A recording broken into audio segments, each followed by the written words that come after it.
ತೋರು ಇಳೆಯ ಬಡಿಯಲ್ಲಿ ಒಂದು ಬಾರಿ ದರ್ಶನ ನೀಡೋ ಶನಿ ಮಗದೇವ ಕಣ್ಣಿನ ಗುಡಿಯಲ್ಲಿ ನೆಲೆಯೋ ಶುಭ ಶನಿ ಮಗದೇವ.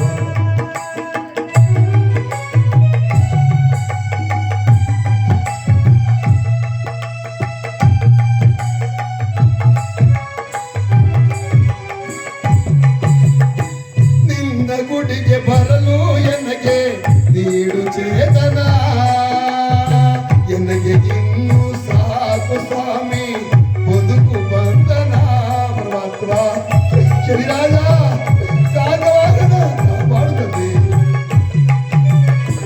ನಿನ್ನ ಗುಡಿಗೆ ಬರಲು ಎನಗೆ ನೀಡು ಚೇತನ ಎನಗೆ ಇನ್ನೂ ಸಾಕು ಸ್ವಾಮಿ ಬದುಕು ಬಂಧನ. ನಿನ್ನ ಚರಣ ಪೂಜೆಯ ಗೈವೆ ತೆರೆಗೆ ಇಳಿದು ಬಾರ ಪರಮಾತ್ಮ ರಾಘವಾಗದ ಕಲಿಪುರುಷ.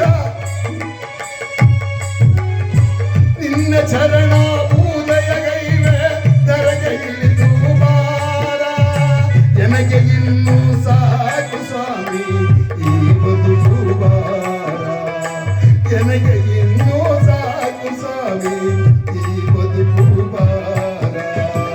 ಒಂದು ಬಾರಿ ದರ್ಶನ ನೀಡೋ ಶನಿ ಮಗದೇವ ನನ್ನ ಕಣ್ಣಿನ ಗುಡಿಯಲ್ಲಿ ನೆಲೆಯೋ ಶುಭ ಶಭಾವ ಶನಿ ಮಗದೇವ. ಆ ಮಹಾರಾಣಿ ಮಹಾರಾಜರು ಇರುವರು ಆ ಅಶ್ವದಳಾದ ಅದನ್ನ ಪ್ರತಿಮೆಯನ್ನು ಮಾಡಿಸಿ ಎಳ್ಳಿನ ರಾಶಿಯಲ್ಲಿ ಇರಿಸಿ ಗಂಗೆಯನ್ನು ಧರಿಸಿ ಆತನಿಗೆ ಪ್ರಿಯವಾಗಿರತಕ್ಕಂಥ ಕುಶಿಮಂಡಲ ಕುಂಬಳಕಾಯಿಯನ್ನು ಧರಿಸಿ ಆತನ ಪಕ್ಕದಲ್ಲಿ ಇರಿಸಿ ಫಲಪುಷ್ಪಾದಿಗಳಿಂದ ಪೂಜೆಯನ್ನು ಮಾಡಿಕೊಂಡು ಪರಮಾತ್ಮ ನಮ್ಮ ಕಷ್ಟವನ್ನ ಪರಿಹಾರ ಮಾಡುತ್ತದೆ ಎಂಬುದಾಗಿ ಗಂಡ ಹೆಂಡರು ಈಗಲೂ ಬೇಡಿಕೊಳ್ಳುತ್ತಿದ್ದಾರೆ.